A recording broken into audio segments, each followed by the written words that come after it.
Most people believe that the wives of the fallen angels were mere innocent victims, but what lies beneath the surface is something far more sinister. Join us as we unravel the truth behind this mystery. Make sure to subscribe and follow for more. Welcome to a realm beyond the ordinary.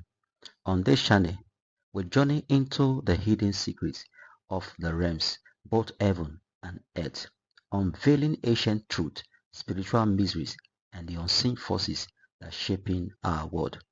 Here, we explore the mysteries of angels, divine encounter, supernatural dimension, and the spiritual laws that govern life. Whether you are seeking deeper understanding, prophetic insight, or spiritual growth, this is your gateway into revelations that transform, enlighten, and empower. Join us as we uncover what many fear to discuss, what some try to hide, and what only the bold are willing to explore. Welcome to a community hungry for truth, Of illumination. our ancestors was simple, pure, and without deep mysteries. However, the truth hidden in the shadows of history is darker than anyone could imagine. They were, in fact, part of the greatest rebellion the heavens and earth had ever witnessed. And when the Archangel Michael descended, bringing with him celestial justice, there was no mercy for the rebels. What he did to these women will be something that shocks even the hardest of hearts. A long time ago, before the great destruction that devastated the earth, something happened that tore the fabric of the world as we know it. The angels, beings of pure light and divine mission, were called to watch over the children of men. They were called the Watchers. Sent by God's command, they had the duty to observe, guide, and protect humanity. But the Watchers, as it turned out, were not content with merely watching. When humanity began to grow and human generations multiplied, something in their hearts was corrupted.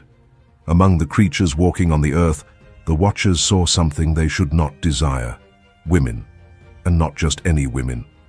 These women were daughters of the descendants of Cain, the one who had murdered his own brother Abel and whose lineage had strayed from the paths of the Lord. His descendants, marked by violence and rebellion, were now living, as it was written, beneath the mountain. There, they had surrendered to complete corruption, abandoning purity and following the paths of carnal pleasure, the pursuit of immeasurable wealth and absolute power. They were no longer a people who respected God's creation. They only sought to satisfy the desires of the flesh, with no fear of the Creator. Ancient texts, such as the Book of Adam and Eve and the Jubilees, reveal the secrets of those generations. Cain, the firstborn of sin, originated a lineage that not only distanced itself from God, but also gave itself over to all forms of corruption. Unlike the children of Seth, who remained on the mountains in holiness and reverence, the children of Cain were determined to follow a path of decadence and ruin. And it was these women, descendants of the corrupted children of Cain, who attracted the eyes of the Watchers. These women were not mere mortals without their own will. They were not naive or innocent. On the contrary, they were thirsty for something more, something beyond the common life they led. They desired power. They longed for more than just earthly love. They wanted forbidden knowledge, secrets that were beyond human comprehension, the arts that the angels possessed. What the Watchers had to offer was not ordinary love, but celestial power, knowledge so deep that it would transcend human limits and the very nature of life itself. When the Watchers approached, what followed was not a tragedy imposed by celestial forces. It was not a story of coercion or violence. No, it was a mutual rebellion. The Watchers and these women desired the same thing: to transgress the limits imposed by God. They did not hesitate. They embraced the fallen angels and became their wives. And together, in this dark pact of pure insubordination, they brought to earth the Nephilim, hybrid creatures, giants of immense strength who brought with them not only power, but also destruction and decay. The Nephilim, these unnatural children of the Watchers and the daughters of Cain, walked upon the earth as giants. They ruled with iron hands, dominating the peoples and spreading chaos wherever they went. Their hearts were as impure as their fathers, and their actions knew no bounds. Wherever they went, nothing remained but destruction and suffering. And so, the world, already marked by sin, was further shattered, for the blood of the Nephilim was not the blood of humanity, but of a greater, deeper corruption. What was happening was not merely any sin. It was a cosmic crime, a direct affront to the divine plan, and the heavens watched everything with unwavering eyes of justice. The moment the transgression was completed, the mercy of the Lord was exhausted. The heavenly court rose, and judgment was inevitable. Not only would the watchers, the fallen angels, be punished, but also their wives, those women who had consciously participated in the greatest rebellion ever recorded in the heavens. These women were not mere spectators of the fall of the angels. They were not innocent victims, as some might believe. They were co-authors of the greatest transgression against God and creation. They joined with celestial beings, but not for redemption, and instead for destruction, embracing forbidden knowledge, the power of beings who did not belong to the earth. They too had strayed from God, following a dark path of corruption and despair. And thus enters Michael, the great archangel, warrior of the heavens, with a dark and terrifying mission.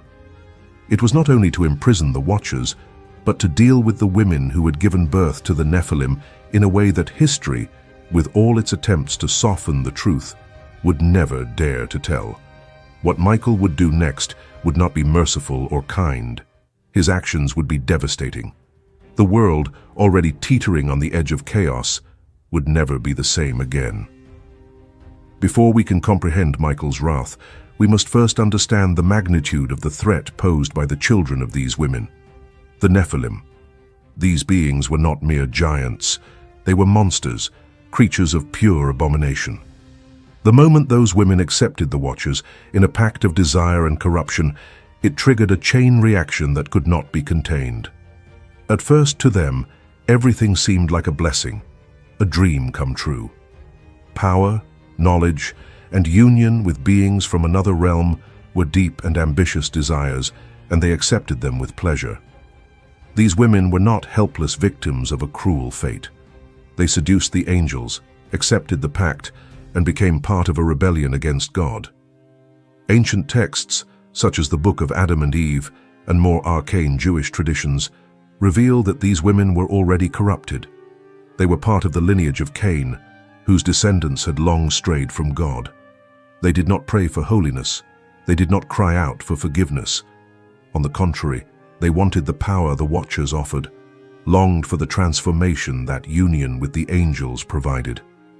And upon conceiving the Nephilim, an indescribable evil spread across the earth. The Book of Enoch, which tells the story of the Watchers, describes in horrifying detail the birth of the Nephilim. When these women gave birth, they did not bring forth ordinary children, but gigantic beings, monsters of unimaginable strength. What men had, the Nephilim consumed without mercy. And when humanity had nothing left to offer, these giants turned against men themselves, devouring them, destroying them, dragging them into an endless abyss. But the destruction did not stop there. The Nephilim, in their monstrosity, taught men secrets that should never have been revealed: sorcery, enchantments, weapons crafting, and war strategies. The heavens had concealed these knowledge to protect humanity, but the Nephilim twisted and corrupted them, using them to spread terror. Human blood spilled, innocence was destroyed, God's creation was profaned, and the most disturbing of all, the women, the mothers of these hybrids, did not repent. They did not lament what they had done. On the contrary, they reveled in the power they now possessed. They were the mothers of giants, the queens of an empire of destruction. They were the lineage of kings and gods among men. Their children ruled with brutality, and they stood by their sides, proud of their corruption, exalting the terror their sons imposed upon humanity. But the heavens were watching. Michael was watching. The archangel, commander of the heavenly armies, saw everything. He saw what the Nephilim had done, saw the suffering they had caused, saw the growing pride of the women, the mothers of the monsters. And he waited, He waited as these hybrids taught the black arts, as the giants crushed humanity beneath their feet, as the mothers became more perverse, more defiant. God, in his infinite mercy, gave time, a precious time. Time for them to repent, time for them to turn away from the evil they had helped unleash, time for them to reject the power they had so freely accepted. But they did not. They did not reject corruption. On the contrary, they embraced it more tightly. And then the Lord's patience ran out.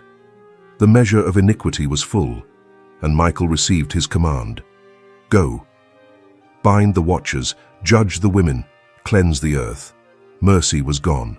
What followed would no longer be compassion or forgiveness. It would be divine wrath. And with Michael's wrath, the earth would know a destruction it could never have imagined. The women who once received angelic lovers, touching the heavens with their bodies, would soon face divine fire. Those arms that held them in ecstasy would now be the cause of their irreversible fall. The mothers who, in their union with the Watchers, gave birth to giants, would now witness the birth of something much more terrifying: destruction, the final judgment that would come to cleanse the world of the evil they had brought into it. It was no longer just an act of rebellion.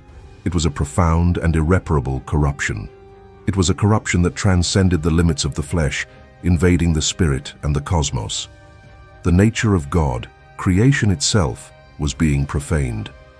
And Michael, the fiercest and most fearless archangel of the heavenly armies, was about to ensure that every trace of this transgression was eradicated from the face of the earth. The judgment began. The wives of the Watchers, who had once been worshipped and exalted, now found themselves before divine wrath.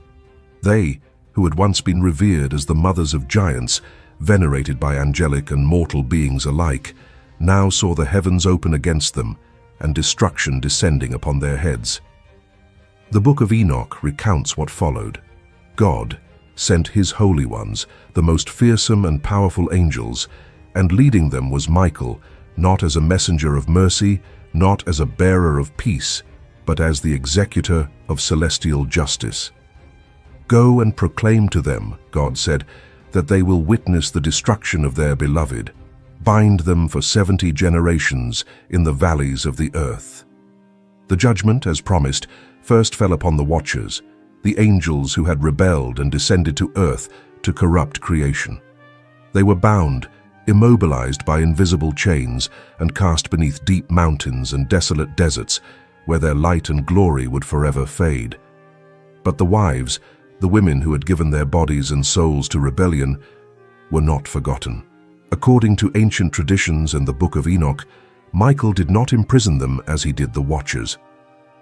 Their punishment was even more terrible, more humiliating.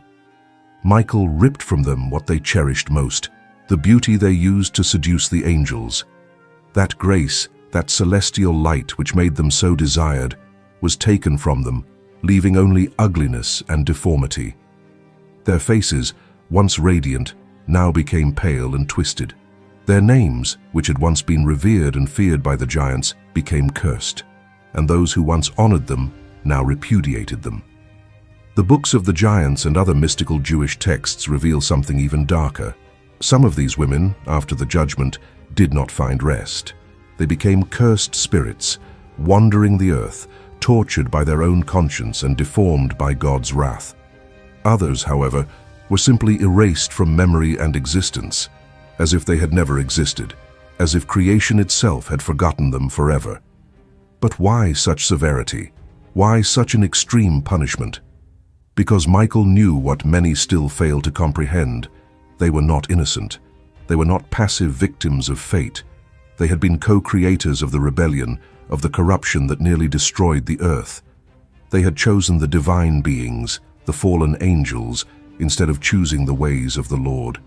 They had surrendered to evil consciously, and when heaven gave them time to repent, they not only refused, but deepened their betrayal even further. Heaven's patience had run out. The corruption had already contaminated creation too deeply. The women who once touched the heavens, who had the most powerful lovers the world has ever known, chose rebellion. And Michael, he who always stands before the throne of God, ensured that the price of betrayal would be paid in a definitive and irrevocable manner. Heaven did not forget, the earth would not forget, and God's justice, executed by Michael's tireless hand, would remain forever etched in the stones of history as a warning to all who dared challenge the divine order. Now the story takes a truly terrifying turn, something that defies even human comprehension. When we imagine the punishment for such grand rebellion, we typically think of death, an immediate and final end. But for the wives of the Watchers, death was not enough. The punishment reserved for them was far deeper and crueler, something that stretched beyond physical death and into the realms of eternity. In 1 Enoch 19:2, we are confronted with a disturbing revelation. And the women also of the angels who went astray shall become sirens. Sirens. But wait, sirens are not angels. They are not human. They are monsters, cursed hybrids, often depicted in ancient mythologies as creatures half woman, half beast, with a dark power of seduction. But what the curse upon these women represented was not only the physical transformation into monstrous beings, but an eternal condemnation, a punishment that extended throughout creation. In Greek mythology, sirens were famous for their ability to lure sailors to their deaths with their hypnotic songs. They were the embodiment of fatal temptation, the song that led to destruction. But within some Jewish traditions, sirens take on an even darker role. They were seen as unclean spirits, corrupted beings who inhabited the seas and desolate places, creatures with an evil power of seduction and destruction. And this is no mere coincidence. In biblical thought, especially during the Second Temple period, the sea symbolized chaos, divine judgment, and separation from the presence of God. The sea was a place of darkness and destruction, a realm where man should not venture without facing consequences. And when these women were transformed into sirens, it was not just a change in physical form. They were cast out of the divine presence, condemned to wander in the darkness of chaos as shadows of what they had once been. These women, who once surrendered to the fallen angels and tasted forbidden pleasures, were now cast into monstrous forms, rejected by both heaven and earth. They no longer belonged to the human or celestial realm. This was not mercy. It was a living curse, a transformation that made them the very embodiment of corruption. Now their mission, which was once disguised as desire, temptation, and seduction, became eternal. They had been the secret seductresses, those who silently corrupted humanity, and now they were condemned to continue their role as temptresses, but in a distorted and cruel way. They became monstrous beings with the sole purpose of luring men to destruction. What they had once done in the shadows would now be their eternal fate, leading humanity to corruption, sin, and downfall. But their curse did not stop there. You might ask, was being transformed into sirens the only punishment? The answer, with the weight of 1,000 storms, is no. Ancient scriptures and apocryphal sources suggest deep layers of judgment upon these women. The Apocalypse of Peter, an early Christian apocryphal text, describes a terrifying vision of hell, where women who seduced men to sin are hung by their hair over a boiling sea. They, who once attracted others to corruption, are now bound, exposed to eternal torment and shame. These images are not mere fantasies. Many ancient interpreters, both Jewish and Christian, believed that these descriptions did not refer only to the souls of common sinners, but also to the wives of the Watchers. These women, who were the co-creators of the celestial rebellion, were now subjected to eternal torment, their souls in constant suffering, their actions corrupting them further each moment. And according to the Book of Jubilees 10:3-7, after the flood, Noah, the righteous man, implored God for humanity, fearing that the evil spirits, descendants of the Nephilim and the wives of the Watchers, would continue to corrupt his descendants. God, in his justice, allowed only a portion of these spirits to remain to test humanity, but sealed the rest, binding them beneath the earth in deep chains. While the passage mainly refers to the spirits of the Nephilim, many ancient masters believe that the wives of the Watchers shared this fate. They were imprisoned, sealed in the depths, not annihilated, for annihilation, in his mercy, would have been a relief. Their punishment was an eternal existence in disgrace. They would not vanish, but live in living shame, tormented by their own corruption and separation from divine favor. Once honored among women, they were now hated. Once united to fallen angels, they were now divorced from both heaven and earth. Once mothers of powerful warriors, they were now mothers of monsters whose existences would be cursed forever. These women, once exalted, now became the very incarnation of the curse, with their souls twisted and lost forever. And ultimately, their greatest punishment was silence. The post-flood sacred texts are utterly silent about them. Their names vanished. There were no more genealogies, no more stories. They were erased from the collective memory, excluded from the Book of Life. For biblical thought, this was the greatest form of divine rejection possible, to be erased, completely forgotten. Yes, the sirens were undoubtedly part of their curse. They became living symbols of corruption, abandonment, and divine judgment, condemned to wander endlessly in the depths of the sea, seeking souls to seduce, but never finding relief. And the story they began, of power and seduction, ended with silence and forgetfulness, a punishment that would never cease. The punishment of the wives of the Watchers was not merely physical destruction or death, but something far deeper, something that strikes at the darkest layers of human and spiritual existence. Their true punishment was not simply an end, but an eternal exile, a disgrace that consumed them forever. They would not be annihilated, for annihilation would, in some sense, be mercy. What happened to them was eternal torment, a divine banishment in its purest form.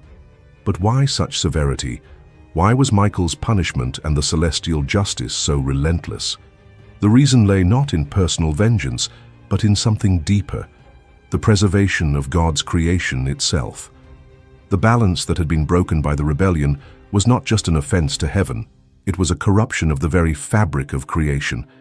The wives of the Watchers did not merely sin, they voluntarily broke the natural order, defying the divine will by uniting with fallen angels. They seduced the divine, became accomplices to the corruption that invaded the earth, and gave birth to a race of monsters, the Nephilim, whose legacy of violence, sorcery, and war spread like a cancer. They became the fertile ground for all that God detests: violence, arrogance, mockery of divine order, and worst of all, the destruction of God's image in man. And this was not an evil that could be ignored.